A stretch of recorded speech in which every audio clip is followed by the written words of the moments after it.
Kalian mungkin pernah nemu video yang judulnya kayak cara jadi jutawan cuma modal HP, penghasilan 20 juta per bulan cuma main games di HP, atau sejenisnya. Terus kalian coba, tapi ternyata nggak jalan.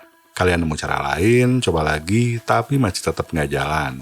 Kalaupun berhasil, hasilnya itu recehan. Dan siklus tersebut kalian ulang-ulang terus sampai akhirnya frustasi. Terus muncul pertanyaan, apa yang sebenarnya bikin kalian mentok? Apa karena cuma modal HP, atau cara berpikir kalian sendiri? Nama saya Adi Johari, saya udah lebih dari 15 tahun menghasilkan uang dari internet, dari mulai freelancing, jualan digital produk, sampai punya perusahaan aplikasi sendiri, yaitu Bersen.co yang masuk pasar internasional. Dan saya pun mulai dari nol dengan modal seadanya. Jadi di video ini saya ingin buka mata kalian tentang 3 hal. Pertama, kenapa banyak orang terus-terusan cari jalan pintas, dan ini sebetulnya bukan karena malas. Kedua, apa cara yang realistis untuk cari uang di internet kalau cuma modal HP? Dan ketiga, apa yang harus berubah agar usaha kalian bisa memberikan hasil positif? Sebelum kita bahas soal HP, kita harus jujur dulu. Kenapa banyak orang tetap tergoda jalan pintas walaupun udah sering gagal? Jadi ketika seseorang dalam kondisi kekurangan, entah itu uang atau sumber daya lainnya, otaknya otomatis fokus kepada hal urgent doang, tapi bukan kepada hal yang penting secara jangka panjang. Ibaratnya gini, kalian lagi di tengah perjalanan, perut udah lapar banget, udah bunyi. Nah yang dicari itu pasti bukan makanan sehat dengan nutrisi seimbang. Kalian nggak akan mikirin itu. Tapi yang dicari adalah warung nasi terdekat. Gak peduli menunya apa, yang penting sekarang kenyang dulu, biar hati tenang. Kalau urusan perut memang susah diajak kompromi ya. Nah ini yang dinamakan scarcity mindset, dan ini bukan cuma teori. Riset dari Princeton University menunjukkan bahwa saat seseorang berada dalam kondisi scarcity, kapasitas berpikirnya bisa menurun, setara dengan sekitar 13 poin IQ. Jadi bukan karena orangnya bodoh, tapi karena mental bandwidth-nya habis untuk mikirin bertahan hidup. Makanya banyak yang loncat dari satu cara cepat ke cara cepat lainnya. Karena kondisi bikin seseorang nggak bisa berpikir jernih. Kalau kalian mengalami hal seperti itu, bukan salah kalian juga. Tapi kalau nggak disadari, ini bisa jadi jebakan permanen. Supaya nggak terus kejebak, akui kondisinya, jangan malu, kalian lagi dalam tekanan finansial, itu adalah fakta. Buat jarak antara kondisi sekarang dan keputusan yang kalian ambil, jadi setiap kali kalian tergiur sama cara cepat kaya, tanya dulu diri sendiri. Saya tertarik sama ini karena masuk akal atau karena lagi putus asa? Terus terima bahwa solusi yang realistis dan nyata itu butuh waktu, butuh usaha. Kalau kalian bisa terima ini, kalian nggak akan mudah tergoda. Penyebab kedua, banyak orang salah paham soal arti kaya. Buat banyak orang, kaya itu bukan aman secara finansial, tapi soal status. Dan media sosial memperparah hal ini. Mobil mewah, lifestyle keren, travel ke luar negeri terus, ini buat pamer di Instagram. Jadinya menciptakan FOMO, menciptakan tekanan sosial, kalian ngerasa ketinggalan, dan yang lebih parah, ini bikin kalian kecanduan dopamin murah. Kalian scroll TikTok, nemu video cara dapat 50 juta sebulan modal HP, kalian nonton, ngerasa semangat, padahal belum ngapa-ngapain. Terus kalian scroll lagi, nemu video lain, misalnya passive income sambil rebahan, itu kalian dapat dopamin murah lagi, ngerasa semangat lagi, dan kalian kecanduan perasaan bakal sukses, tapi nggak pernah benar-benar eksekusi. Nah ini yang bahaya, karena bikin kalian terjebak di zona nyaman palsu. Nah, akibatnya, level berpikir jadi lemah, nggak punya pemikiran kritis, mudah tergiur janji manis. Dan ini sangat sering terjadi di Indonesia.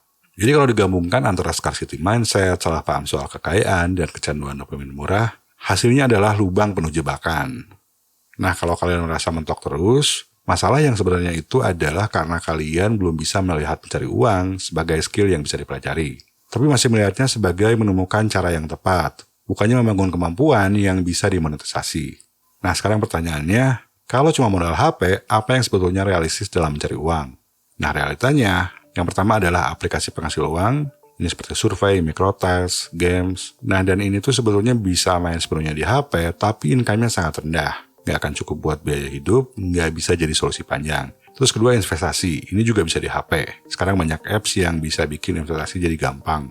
Tapi, investasi itu soal mengembangkan uang, bukan soal mencari uang. Dan investasi itu jangka panjang, bukan duit cepat.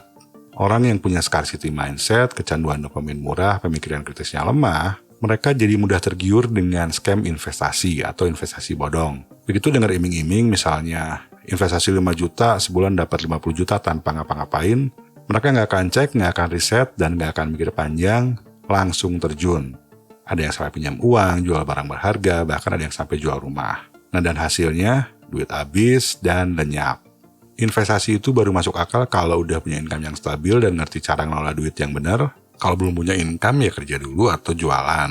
Udah punya dana darurat, idealnya 6-9 bulan atau minimal 3 bulan. Terus udah paham instrumen investasinya, ngerti risikonya, ngerti cara kerjanya, bukan cuma ikut-ikutan tren atau tergiur janji hasil gede. Kalau 3 hal itu belum ngerti, fokus dulu sama skill. Trading juga bisa di HP, tapi realitanya trading itu bukan cara realistis untuk cari uang buat pemula. Trading itu butuh modal siap hilang dan kontrol emosi yang kuat. Lalu ada dropshipping yang secara teknis bisa di HP. Operasional e-commerce itu kenyataannya nggak mudah. Kalian harus cari produk, balas chat, handle komplain, perang harga dengan pedagang lain, dan tentunya juga harus ngerti marketing supaya tokonya ramai dikunjungi. Workflow-nya itu bisa lambat kalau cuma ngandelin HP dan bisa capek duluan. Udah gitu profit marginnya juga tipis. Nah, ini area yang paling realistis. Jadi konten kreator bisa mulai dari HP, jenis monetisasinya beragam, ini tergantung juga tujuan bisnis dan juga platformnya. Terus jualan produk digital sederhana juga bisa dibuat di Canva, ini bisa mulai dari HP juga. Freelancing ringan seperti nulis, jadi admin, CS, ini masih bisa dilakukan. Tapi jujur aja, HP itu cukup untuk memulai. Namun gak ideal untuk bekerja lebih mendalam dan scaling. Masalahnya bukan cuma spek, tapi workflow lambat, editing juga melelahkan. Terus untuk bikin sistem bisnis juga sulit. Untuk kerja yang kompleks dan bayarnya tinggi itu seperti coding, data analisis, itu tetap butuh komputer.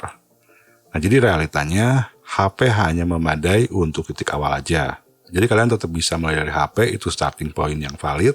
Kalian bangun skill dulu untuk dapetin income di fase awal, walaupun nggak terlalu besar. Kalau nanti berkembang dan nanti ingin lebih serius, nah baru upgrade ke laptop. Ya bisa yang second dulu ya, yang harga 5 jutaan itu juga udah lumayan. Nah ini bukan soal gaya, tapi realita bisnis. Sayangnya kebanyakan orang melihat cara cari uang di internet itu sebagai menemukan cara yang tepat. Padahal intinya cuma 3, bangun skill yang orang butuhkan, berikan nilai dengan baik, dapatkan orang untuk membayar. Nah, dan yang bikin kenapa banyak orang gagal, ini karena mereka melewati langkah 1 dan 2 dan inginnya itu langsung ke langkah 3. Jualan tanpa produk bagus, cari klien tanpa skill yang marketable, bikin konten tanpa arah. Mereka berharap duit muncul begitu aja tanpa memberikan nilai. Ngebangun skill set yang bernilai itu butuh waktu lama, untuk bisa memberikan nilai itu juga setidaknya harus memiliki dasar marketing dan penjualan. Nah ini sebabnya banyak yang gagal karena nggak tahan dalam melewati langkah 1 dan 2. Skill itu dibangun lewat latihan, proyek kecil, dan kegagalan. Kalau gagal itu artinya masih harus belajar, masih harus ada yang diperbaiki, cuma kebanyakan orang nggak mau menerima kenyataan itu. Tapi kalau memang mentalnya kuat, berusaha untuk konsisten, skill itu akan jadi aset dan aset itulah yang menghasilkan uang. Tapi mungkin kalian pernah tanya ini, saya udah coba banyak hal namun gagal terus, tapi kenapa orang lain bisa sukses? Nah jawabannya itu hampir selalu sama. Mereka terus belajar dan mau bertahan di fase yang paling gak enak, yaitu fase yang biasanya bikin orang menyerah. Ini fase dimana udah rutin bikin konten tapi masih sepi, atau udah terus-terusan kerja keras tapi hasil belum kelihatan. Nah disinilah titik dimana orang sering kabur karena nggak tahan. Tapi ini memang sifat dasar manusia, dimana otak manusia itu selalu ingin kepastian. Cuma masalahnya satu, kepastian itu nggak ada di awal. Kepastian baru muncul setelah konsisten melakukan iterasi dalam waktu yang lama.